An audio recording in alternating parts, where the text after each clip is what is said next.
Қызылорда облыстық тарихи-өлкетану музейінде тарихта танбаланған әулие-ата тұлғалар атты тағылымды жылжымалы көрменің ашылу рәсімі өтті. Көрме Жамбыл облыстық тарихи-өлкетану музейінің 85 жылдық мерейтойы аясында және ел тарихында өшпес із қалдырған ұлы тұлғалардың мерейтойына орай ұйымдастырылды. Шараға зиялы қауым өкілдері, студент жастар және бұқаралық ақпарат құралдарының өкілдері қатысты. Көрменің басты мақсаты Жамбыл өңірінен шыққан белгілі тұлғалардың өмірі мен еңбегін кеңінен насихаттап, ұлттық құндылықтарды дәріптеу. Сондай-ақ көрмені Қызылорда облысының басқа да аудандарында ұйымдастыру арқылы кең ауқымды көрермен қауымды қамтып, ұлттық құндылықтарды өңірлік деңгейде насихаттау көзделген.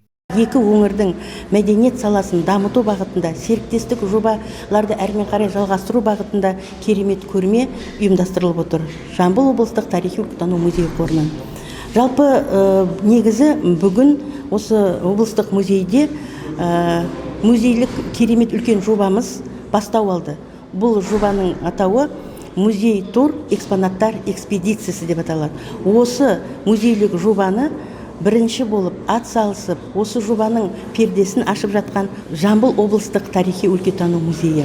Экспозицияда өнер мен мәдениет саласындағы танымал қайраткерлердің, батырлар мен елге еңбек сіңген азаматтардың өмір жолынан сыр шертетін құнды жәдігерлер ұсынылған. Көрме арқылы тарихи тұлғалардың мұралары тың деректермен толықтырылып, көрерменге жаңа форматта таныстырылды. Қызылорда қаласының тұрғындары мен қонақтарының назарына Жамбыл облыстық тарихи-өлкетану музейінің қорынан тарихта таңбалаған әулие-ата тұлғалар атты жылжымалы көрме ұйымдастырылды. Жалпы 100-ден аса экспонаттар көрмеге қойылды. Көрменің мақсаты осы Қызылорда облысының тұрғындары мен қонақтарын осы Жамбыл жерінен шыққан тұлғалардың ерен еңбектерін танытып білу. Айта кетейік, көрмеде күй өнерінің шебері Ықылас Дүкенұлы, халық ақыны Кенен Әзербаев, социалист еңбек ері Жазылбек Қуанышбаев, Кеңес одағының батыры Бауыржан Момышұлы, Қазақстанның еңбек ері Асанәлі Әшімов және басқа да әйгілі тұлғалардың жеке заттары, мұрағаттық құжаттары, сирек кездесетін фотосуреттер мен қолжазбалары қойылған. Ұйымдастырушылардың айтуынша, көрме ұлттық тарихты жаңғыртып, жас ұрпаққа рухани тәрбие беруді көздейді.